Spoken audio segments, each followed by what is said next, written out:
Alright, what's up guys? Welcome back to the channel, and I'm glad you're back because today I have a good one for you. And I think this is actually going to provide some people with a lot of value because today is another shootout. And on today's shootout, we have two shoes that are going head to head that are fairly different, and yet they're not. They're very similar. Today we have a shootout between the New Balance 1080 version 14 and the New Balance 880 version 15. Let's get into it.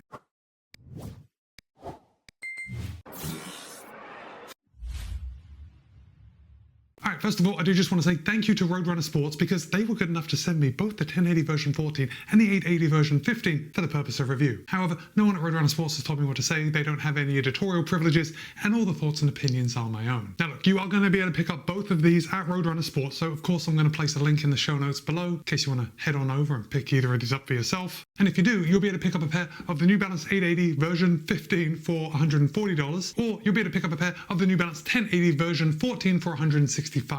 And look, moving forward, because I am going to mix up the version 14 and version 15, I already did it. It's version 15 and version 14. I'm going to mix that up. From now moving forward, this will be the 1080 and this will be the 880. All right, you know that these are the newest versions as of the making of this video. So as far as fitting into the New Balance lineup goes, the 880 is kind of like a mid-range daily trainer, and that is going up against the 1080, which is New Balance's premium daily trainer. And guys, if you are already a fan of New Balance, you have heard of both of these. And as far as New Balance shoes go, they are both wildly popular. Now, they are fairly different, and they are going to appeal to different runners. But before we talk about the differences, I think we should talk about the similarities, because in actual fact, on paper, it looks like New Balance is making the 880 a lot more like the 1080. I mean, spoiler, it's really not. But on paper, it looks like it. So just a reminder, before we get into all the specs, the 1080 is $25 more than the 880. So let's get started with the 880. Oh, in fact, before we get started with the 880, let me just say that both the 880 and the 1080 fit true to size. I wear a US men's size 12.5 in both of these shoes, and in fact, all New Balance shoes, and it fits me the same as all other New Balance shoes. Now, if you've seen some of my other videos, you may see me wearing a US men's size 13, and that is true with a lot of brands. But with New Balance, I find that when I'm wearing a US men's size 13, they're just slightly long and the volume is a little high, and just by dropping half a size, they just fit my feet beautifully. So if you have worn a pair of New Balance shoes before and you liked how they fit, stick to that size with both of these. Okay, so let's crack on with it, and we're going to start with the 880, which has 40.5 in the heel, 34.5 in the forefoot for a 6mm drop. Now, if you have run in the 880 before, let's just say version 14 before this one, it was actually an 8mm drop before that. And if we go back even further, the 880 was a 10mm drop. So 40.5, 34.5, 6mm drop. Let's just head on over to the 1080, which has 38 in the heel, 32 in the forefoot, also for a 6mm drop. So even though this is their premium daily trainer, the 880 actually has 2.5mm more of stack height than the 1080. Does that matter to you? I really don't think it'll matter once I explain the shoes a little more. But it's the same drop, and I can only imagine that New Balance is finding that a 6mm drop is very popular. What are your thoughts? Is a 6mm drop kind of like the sweet spot? I know I like it. Now, let's talk about weight for just a second, because weight is an important part of any daily trainer. I mean, really, any running shoe. But for the 880, New Balance claims that in a US men's size 9, the 880 will tip the scale at 8.4 ounces or 238 grams. However, in my size, a US men's size 12.5, the 880 will tip the scale at 12.3 ounces or 348 grams. Okay, so keep those numbers in mind, and let's move over to the 1080 version 14. Now, in a US men's size 9, New Balance claims that the 1080 will tip the scale at 10.5 ounces or 298 grams. However, in my size, a US men's size 12.5, the 1080 tips the scale at 11.8 ounces or 335 grams. So that means that the 1080 in my size weighs 13 grams less than the 880. So that's probably exactly what we would expect. We're paying a little more, we're getting a little lighter shoe. However, 13 grams isn't that much. And when I was running with them, like one on each foot, honestly, the weight discrepancy wasn't really noticeable. So let's talk about each of these shoes and see where they differ and see where they're the same. Now I'm going to hold this up right here so you can see the heel collar of the 880, and you can see it is very padded. Now, if I hold up the heel collar of the 1080, again, very padded. Now look, if I hold them up both together, you can see that they are very similar in the amount of padding around the heel collar. However, when I look very closely, it seems that the 880 has just a little thicker padding than the 1080. Which again, I can justify in my mind because New Balance is trying to make a slightly lighter shoe with a 1080. But as far as comfort goes, as far as step in and comfort around the heel collar, they felt very similar to me. Like the couple millimeters of less padding on the 1080 made no difference. Now, if we look at the heel counter on both of the 880 and the 1080,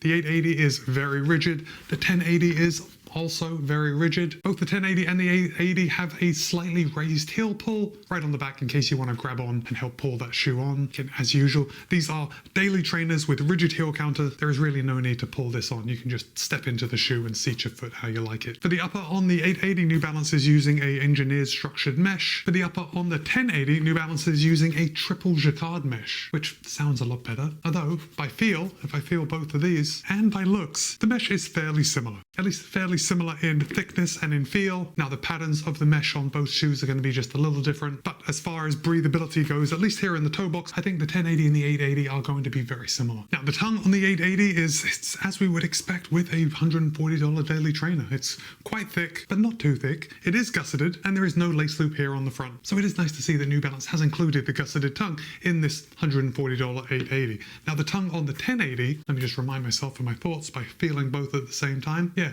now the tongue on the 1080, it feels just slightly thicker than that on the 880. I don't think it's really noticeable. In fact, when I put them up next to each other and I'm looking at the tongues, they look very similar, as in similar in thickness.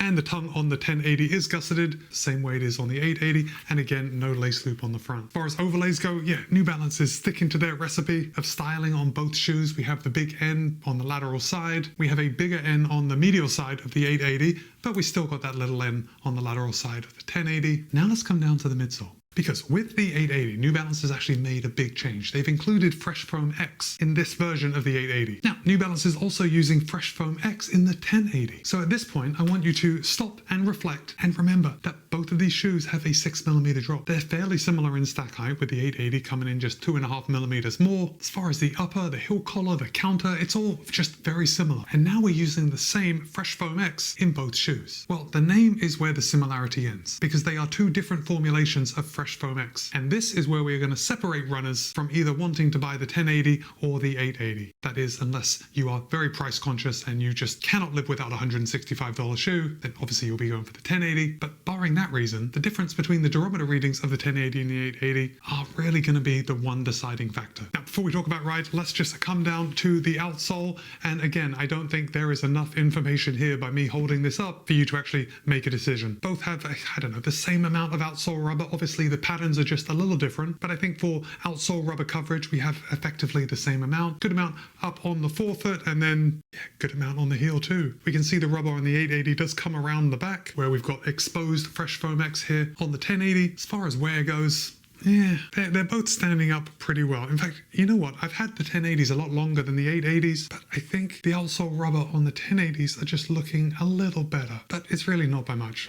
That's not a reason to pick one over the other. I'm pretty sure that New Balance is using the same outsole rubber compound on both shoes. But anyway, let's talk about ride. And by ride, we are talking about the Fresh Foam X. Now, if you don't know anything about these New Balance shoes, the difference between the 1080 and the 880, the difference, in a nutshell, is that the 1080 is softer than the 880. And it doesn't take wearing both of these shoes, like one on each foot, to really feel the difference. The New Balance 1080 is just a lot softer. Now, saying that, the New Balance 1080 version 14 is a lot firmer than the versions before it. Like before, I found the 1080s to just be pillowy soft. And I think New Balance has just tightened up that durometer to maybe make the 1080s a little more responsive, or at least responsive feeling. And I do like what they've done with the 1080. Now, the 880 on the other hand, and let me just bring you back to my full review of the 880. My very first run in this shoe was a 20-mile run, and my feet felt good at the end. However, saying that, for my taste, I did find the 880 just a little firm, and that is going to come down to personal preference. As I said, after a 3-hour long run in these shoes,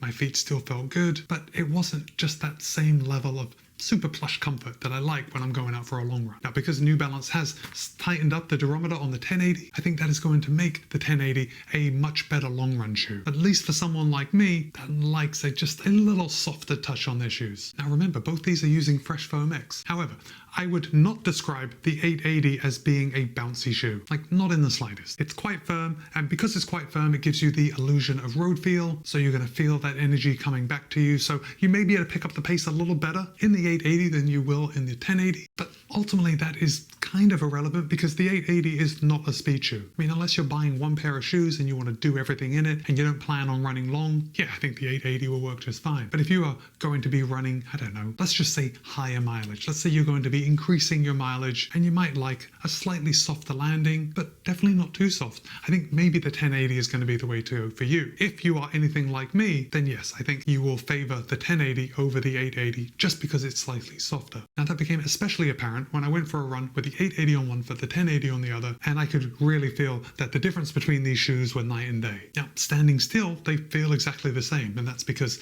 as we've already found out, the uppers are similar, there's a similar amount of padding. On paper, they're very similar shoes, but underfoot, they are night and day. Oh, before I let you go, let's just do a quick flexibility test. Yeah, you can see the 880 is quite flexible. Let's try that with the 1080. Yeah, I'd say a little less flexible actually, but I don't know, that really means nothing because I didn't notice a difference in flexibility when I was out on the run. 1080 was still just a little softer, a little more pleasing ride. But one thing's for sure, New Balance makes some pretty solid shoes, and they are going to sell a lot of the 880 because at $140, I think it's an absolute steal. I do understand that $165 is quite a bit more money, but the ride is superior, at least in my opinion, and that would be my pick between the two. So now I want to hear from you. Have you run in either the New Balance 880 or the 1080? Drop a comment and let me know. But for now, it's Matt B. This has been a shootout between the New Balance 880 version 15 and the New Balance 1080 version 14. Be kind, be happy, run well. See you in a couple of days.